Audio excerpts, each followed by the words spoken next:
I don't know if this is the first time I recognized race, but definitely like one moment that sticks out in my memory was like the first day of like third grade. I went to like a very small little elementary school up in like the like forest type kind of area. So really small, predominantly white. And I just remember we were celebrating some sort of like Hindu festival that week. That was the first week of school. So I was just kind of like thinking about all these things that were specific to my culture. So that was just kind of on my mind. And I remember going into that class, my third grade class that day, and just feeling kind of off all day. And I remember at the end of the day when my mom picked me up, I just kind of like cried in her arms. And I didn't really know why then, but I definitely like recognized later on that it was just that feeling of no one around you being able to relate to your background, to your culture, because there was not a single other person of color, much less anyone Indian in my class.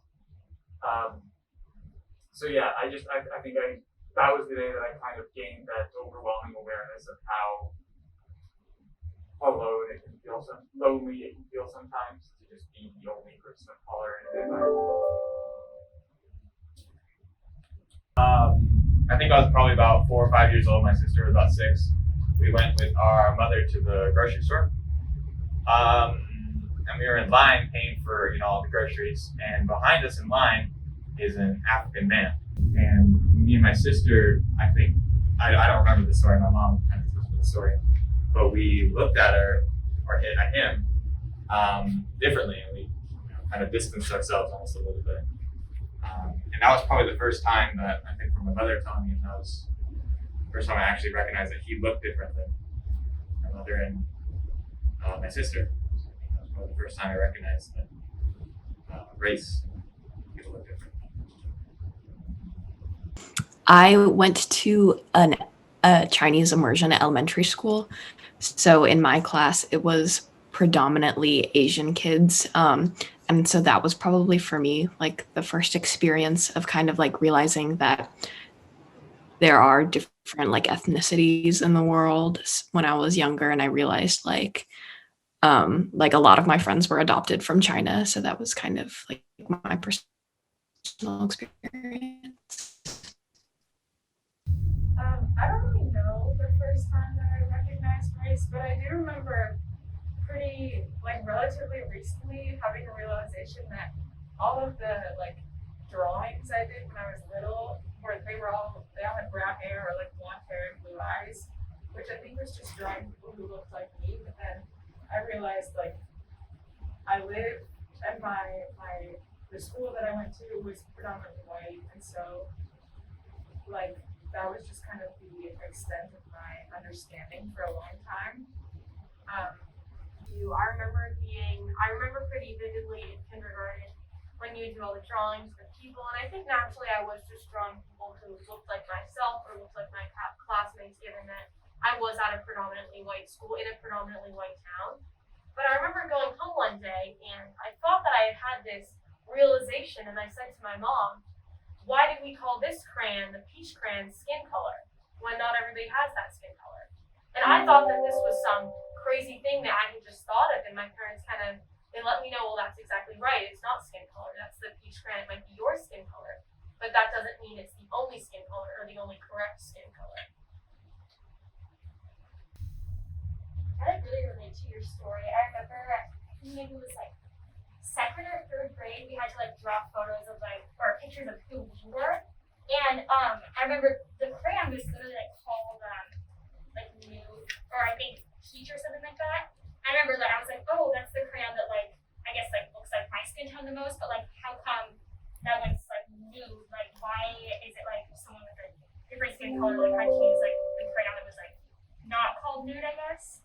But yeah, I definitely I had a similar realization too.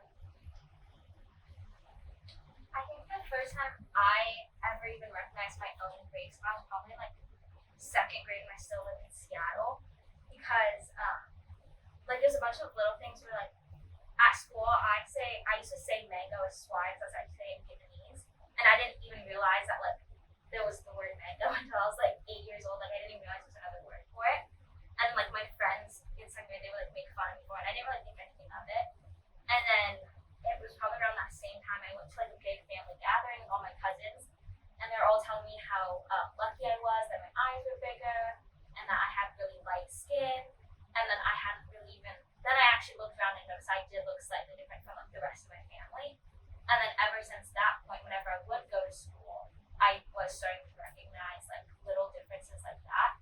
And then I started like, especially in middle school, probably elementary school, I would start getting really embarrassed when like my grandparents would come to like grandparents' day, because they spoke in a lot of like more broken English and they looked like a little bit different than everyone else's.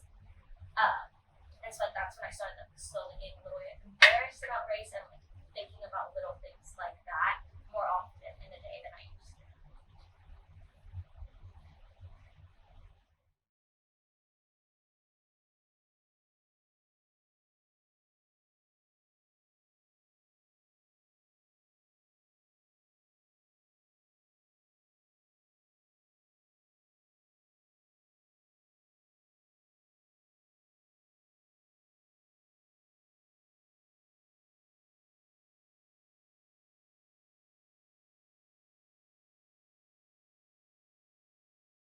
I feel like being mixed carries like a very different like racial identity crisis than like people who might fit into one or the other. Because I feel like my entire life, people have been trying to put me in like their own boxes, or like they try to tell me what I look like, or maybe I don't look Chinese enough, or people try to discount your identities based on like, do you speak the language? Are you connected to the culture? So I feel like being mixed, a lot of people try to tell you who you can and can't be. So in that way, it's sort of like you have to feel confident in yourself, because like people just try to tell you how they fit and how you fit into their definitions of race. I personally can't really speak too much on hardships or discrimination I've experienced due to my race, because I've been really fortunate throughout my entire life to be white and have the privilege, even if I don't always realize it. Sometimes you don't even realize the privilege you have. But as a kid, I always remember seeing my race as not being white, but as not being something else, not having my own culture, not feeling like I was a part of a different community. As a white person, like my race has never really been a key part of my identity, just because I live in the United States, which is like the majority of the people are white. I live in Portland, which is like a very white city, and it's never really played a huge role in my identity because of that. I feel like race kind of like played more into my identity when I was younger, because I actually grew up not in a predominantly white area, so I grew up with like a lot of Hispanics and Black people and Asians.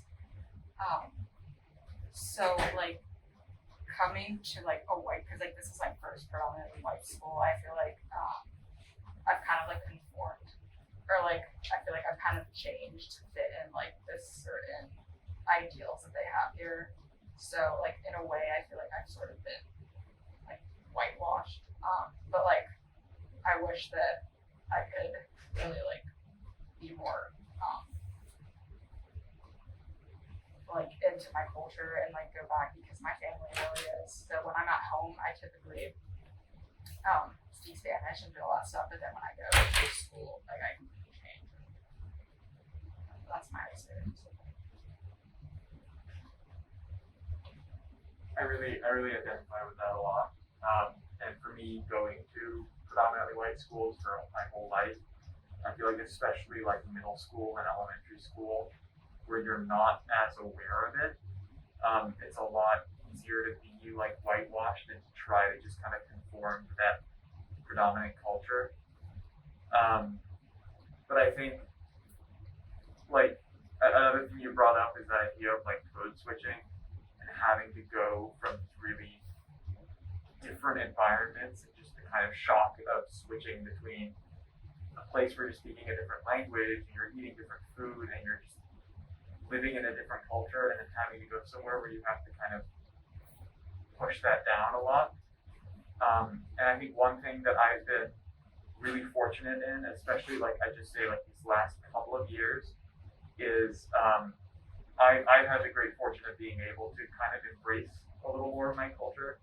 And like I listen to Bollywood music now a lot more, whereas like a few years ago that was incredibly embarrassing for me to think that I'm indulging somehow this part of my culture that I would be embarrassed to do in public at all. But yeah, I feel like it's just how much of it are you kind of bringing out that's been internalized for so long. If you're being forced to code switch and being forced to kind of conform for so long, it's definitely a struggle to then turn around and embrace different parts of your cultural identity.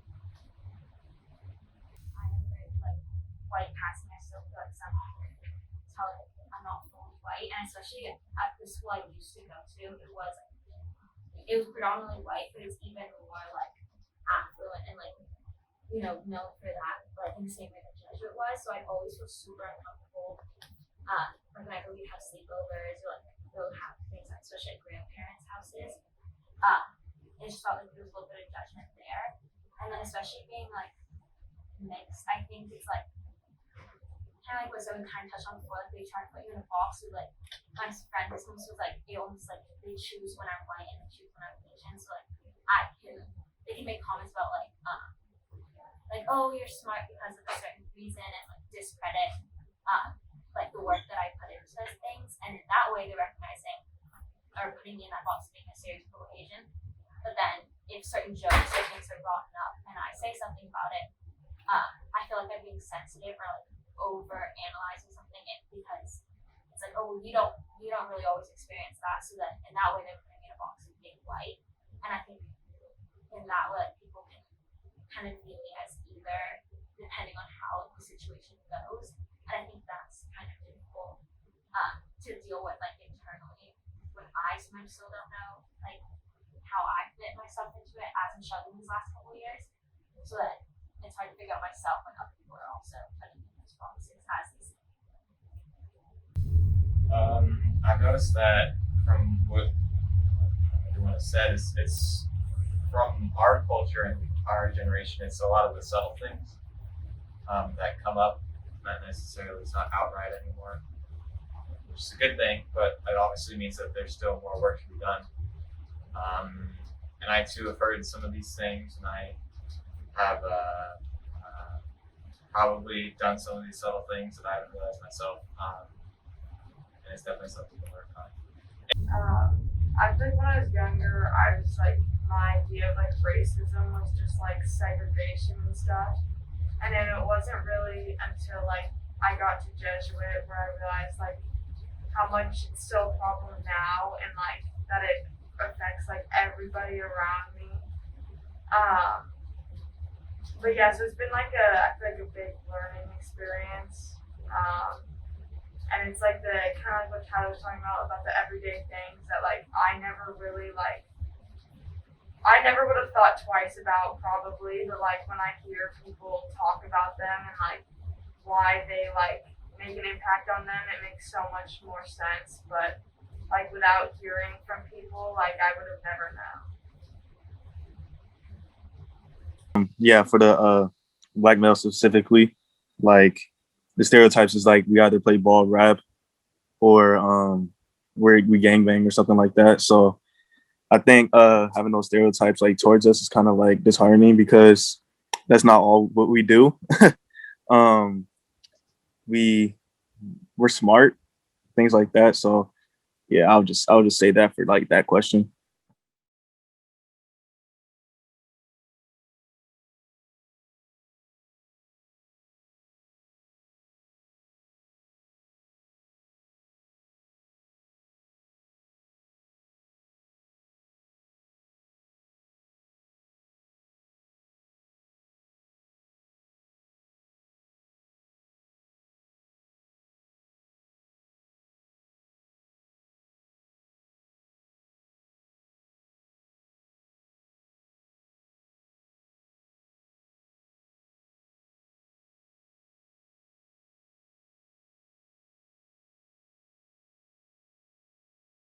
one thing that Katie touched on was like hearing, like whose stories are you hearing?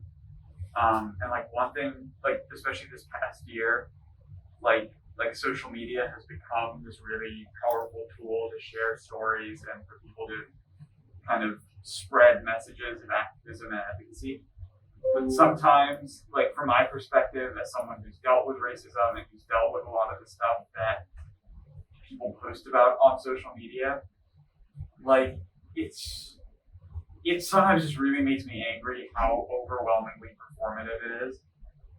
Because I will see so many people post these, you know, neat, nice little infographics and quotes and stuff, and there's just this total lack of, you know, actual critical thought.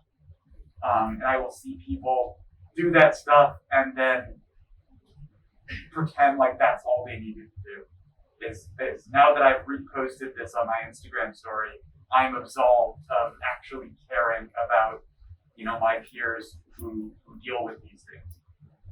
So I feel like I would just say, like, it's not just, you know, white people who do that. There are plenty of, no matter who you are, there are people who fall into this trap of just like caring about this stuff because it's trendy or because it's what's expected of you. So I would just say that, you know, just listen to your peers and like take the time to actually participate in conversations like this. Like if you are someone, keep posting on social media if you want, but if you post on social media, you can't disregard Jay Daka and call it a waste of time. You can't not give a crap about these homeroom conversations. If you actually care about those issues, actually care about them, don't just post on social media because it's cool.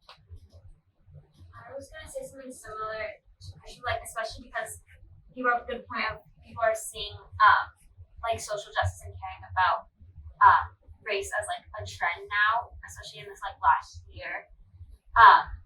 So people care about like these bigger issues in regards to racism and discrimination, but then like when little microaggressions happen at school, it feels like no one really listens or like discredits the voice of the person who's like trying to speak up and say, hey, that wasn't right. But I think it's also important to recognize like every single week, like all the little things that happen and should also be recognized, and those voices should also be listened to.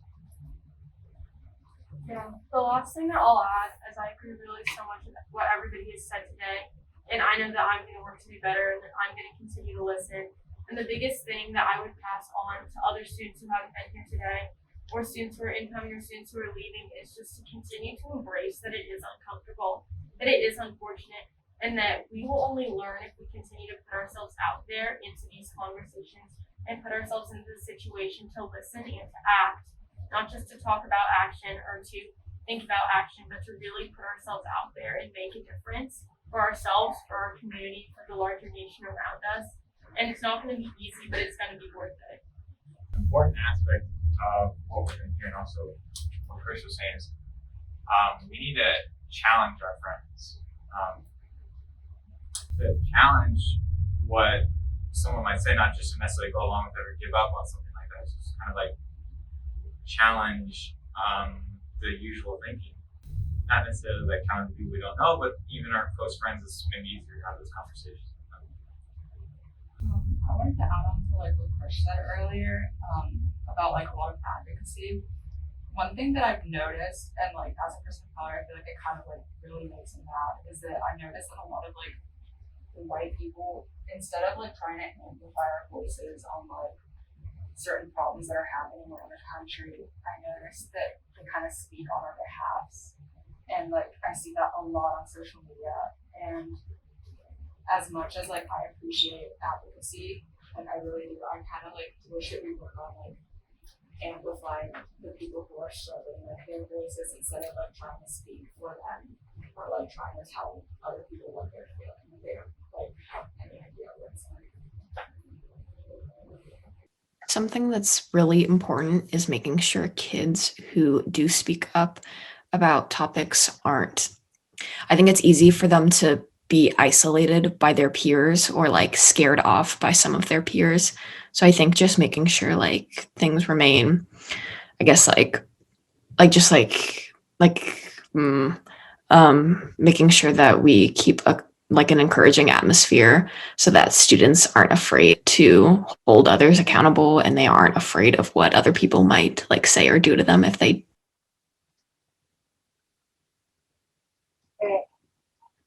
Okay.